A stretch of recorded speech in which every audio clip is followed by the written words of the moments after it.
As the great Nelson Mandela once said, "To be free is not merely to cast off one's chains, but to live in a way that respects and enhances the freedom of others." Indeed, freedom, a seemingly simple word, carries an enormous weight and profundity. It is a term that has been used, misused, and abused over centuries. It's a concept that's been fought for, died for, and celebrated in countless ways. Yet despite its universal appeal, it remains an elusive term to define. Freedom is more than just a state of being, it's a state of mind. It's not just about the absence of physical restraints or societal limitations, but also about the presence of opportunities and the ability to make choices. It's about having the liberty to speak, to think, to act, and to pursue happiness without undue restrictions or interference. It's about being able to express oneself, to live one's truth, and to chase one's dreams. Yet, as Mandela's quote suggests, true freedom isn't a solitary endeavor, it's a collective responsibility that requires us to respect and uphold the freedoms of others. It's about understanding that my freedom to swing my fist ends where your nose begins. It's about recognizing that our liberties are intertwined and that an attack on one person's freedom is an attack on all of our freedoms. But freedom isn't merely a philosophical concept, it's a tangible reality that impacts our everyday lives. It shapes our societies, our laws, our relationships, and our identities. It influences our thoughts, our actions, our hopes, and our fears. It is, in many ways, the cornerstone of our human experience. However, as universal as the concept of freedom may be, its interpretation varies widely across different cultures, societies, and individuals. What freedom means to one person may be different from what it means to another. This diversity in interpretation is what makes the study of freedom both fascinating and complex. So, what does it mean to be free? Let's delve into the philosophical realm. The ancient Greeks had a nuanced view of freedom. As Socrates stated, "He is richest who is content with the least, for content is the wealth of nature." From the bustling city-states of ancient Greece arose a profound understanding of freedom. They perceived it not as an external condition, but as an internal state of mind, one that was deeply rooted in the idea of self-sufficiency and independence from external desires or needs. It's a perspective that, although ancient, still resonates with a profound relevance. The Greeks, with their pantheon of gods and philosophers, held a belief that freedom was a matter of self-control. It was the ability to govern one's desires and passions, to resist the allure of excess, and to find contentment in the necessary and the natural. This perspective saw freedom as a form of self-mastery, where one is not a slave to their desires, but rather the master of them. Aristotle, another luminary of the Greek philosophical pantheon, echoed this sentiment when he said, "He who is unable to live in society, or who has no need because he is sufficient for himself, must be either a beast or a god." According to Aristotle, achieving freedom required a balance between society and self-sufficiency. This perspective contrasts sharply with modern views of freedom, often defined by external factors such as political rights, economic opportunity, and personal autonomy. Where the Greeks saw freedom as an internal victory over desires, we often see it as an external victory over restrictions. Yet there's a certain timeless wisdom to the ancient Greek concept of freedom. It reminds us that true freedom might lie not in the absence of external constraints, but in the mastery of internal ones. It prompts us to question whether we are truly free if we are slaves to our desires, our fears, or our insecurities. Could it be that the path to genuine freedom is not about gaining more, but about needing less? While the Greeks valued freedom as a state of mind, the concept has evolved over centuries. Scene script. Fast forward a few centuries and we find the Enlightenment thinkers redefining freedom. Immanuel Kant famously said, "Freedom is the alone unoriginated birthright of man, and belongs to him by force of his humanity." The Enlightenment period, spanning the late 17th to the early 19th century, marked a seismic shift in the understanding and value of freedom. This era emphasized reason, individualism, and skepticism towards traditional institutions. It was a time when thinkers began to question the status quo and challenge long-held beliefs. This was the era of brilliant minds like John Locke, who asserted that individuals have natural rights, including the right to life, liberty, and property. He proposed that these rights were inherent and not granted by any authority. This was a radical departure from the conventional wisdom of the time, which often placed the rights of the collective or the authority above those of the individual. And then there was Jean-Jacques Rousseau, who suggested that true freedom lies in obeying laws that one has imposed on oneself. This notion of self-imposed laws signaled a move towards a more democratic society, where individuals are both the creators and followers of laws. This philosophical revolution didn't just stay in the realm of thought. It sparked tangible changes, influencing political revolutions in America and France, where the fight for individual liberties was at the forefront. The American Declaration of Independence and the French Declaration of the Rights of Man and Citizen echo the Enlightenment ideals of freedom, equality, and justice. The Enlightenment period, therefore, was a crucial turning point. It redefined freedom, shifting it from a privilege to a fundamental human right, from something bestowed to something inherent. It championed the concept of individual liberty, paving the path for democratic societies and human rights. The Enlightenment set the stage for the modern understanding of freedom, but the journey doesn't stop there.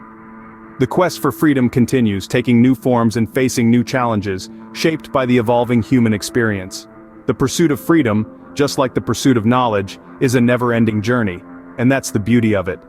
In the modern world, freedom takes on new dimensions. As Erich Fromm noted, freedom is not the absence of commitments but the ability to choose and commit myself to what is best for me.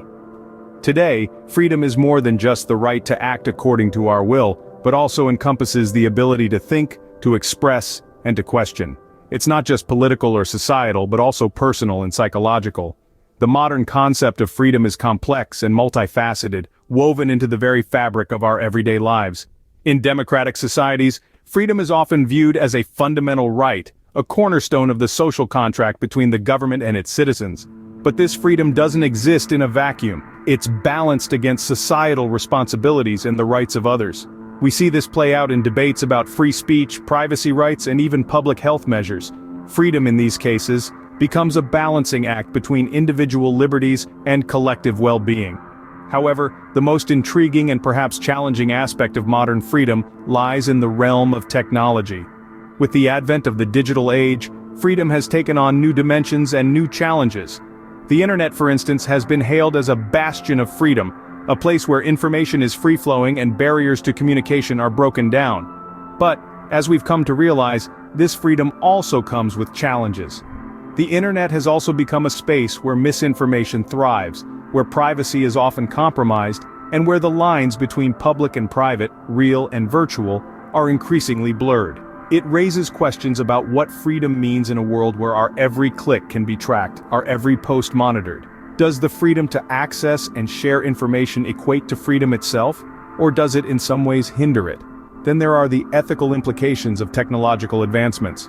Artificial intelligence, for instance, presents a conundrum.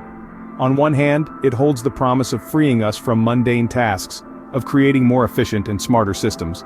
On the other hand, it raises questions about job displacement, decision-making autonomy, and even what it means to be human.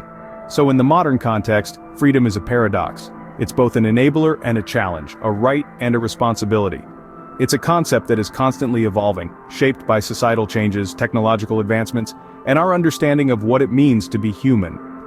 As we continue to navigate this complex landscape, it's important to remember that freedom isn't a destination, but a journey. It's about striving for a balance between our individual rights and collective responsibilities, between the opportunities provided by technology and the challenges it presents. It's about understanding that freedom isn't just about the ability to choose, but also about the wisdom to make the right choices. Freedom, it seems, is an ever-evolving concept, adapting to the times and societies it inhabits. Yet, with freedom comes a paradox. As philosopher Isaiah Berlin said, freedom for the wolves has often meant death to the sheep. This profound statement encapsulates the intricate balance that needs to be struck when it comes to freedom. It is a double-edged sword, with its sharp edges capable of both liberating and destroying. Let's delve into the first aspect of this paradox: the potential for excessive freedom to lead to destruction and chaos. Freedom, in its purest form, is the absence of any form of restraint.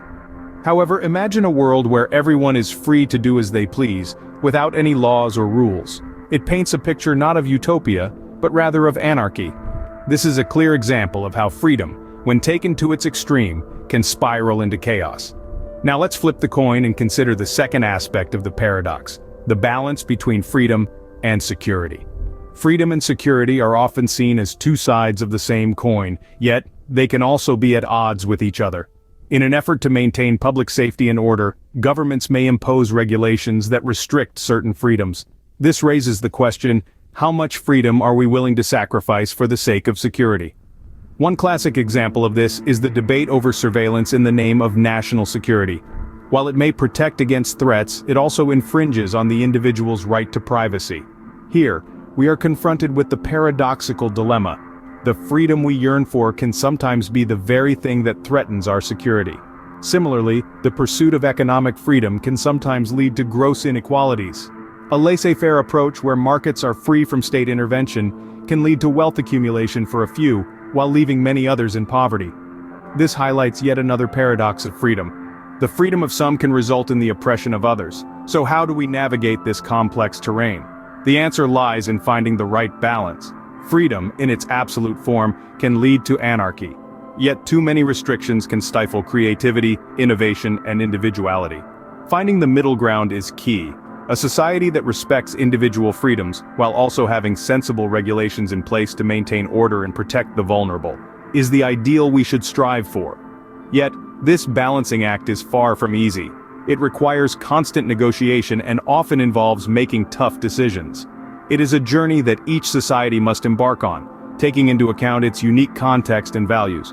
In conclusion, freedom, while inherently valuable, is not without its complications. The paradox of freedom lies in its potential to both liberate and oppress, to bring about prosperity or chaos.